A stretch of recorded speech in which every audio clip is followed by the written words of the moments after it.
প্রিয় দর্শক, আসসালামু আলাইকুম। দর্শক, আপনাদের প্রীতি ও শুভেচ্ছা জানিয়ে শুরু করছি আমাদের আজকের প্রতিবেদন। তো দর্শক, আজকে আমরা এক অসহায় মেয়ের গল্প তুলে ধরব, যার নাম হচ্ছে আয়েশা। আয়েশার জীবনে একটাই কষ্ট যে তার বিয়ে শাদী হচ্ছে না। কারণ আয়েশারা তো বিয়ের মধ্যে টাকা পয়সা দিতে পারবে না।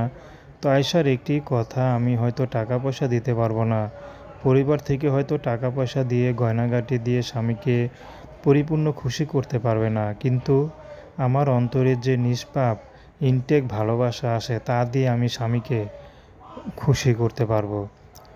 তো আয়েশা সেলাইয়ের কাজ করে। তো আয়েশার মা আছে, আয়েশার ছোট একটা ভাই আছে। আয়েশার বাবা নেই, আয়েশার বাবা অনেক আগে মারা গেছে। তো আয়েশার যদি বাবা থাকতো তাহলে আয়েশাকে আর ইউটিউবে আসতে হতো না। তো আয়েশা এখন চাচ্ছে ভালো একটা মানুষ।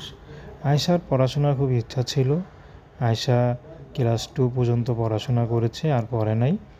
তো আয়েশার ইচ্ছা ছিল যে পড়াশোনা করে নিজের পায়ে প্রতিষ্ঠিত হবে, নিজে একটা কাজ কাম করবে, ভবিষ্যৎটা উজ্জ্বল করবে। কিন্তু এখন আর ভবিষ্যতের কথা ছেড়েই দিয়েছে। এখন যদি ভালো একটা মানুষ পায় তাহলে বিয়ে শাদী করে ঘর সংসার করবে, তাহলেই খুশি, আর কিছু চায় না। তো দর্শক, এই ছিল আয়েশার জীবনের সংক্ষিপ্ত জীবন কাহিনী। প্রেম ভালোবাসা, সাহায্য সহযোগিতা, বিয়ে শাদী করে একান্ত আপনাদের ব্যক্তিগত ব্যাপার। আসুন আমরা 5 ওয়াক্ত নামাজ পড়ি, সর্বদাই দেশের সেবা করি। আসসালামু আলাইকুম।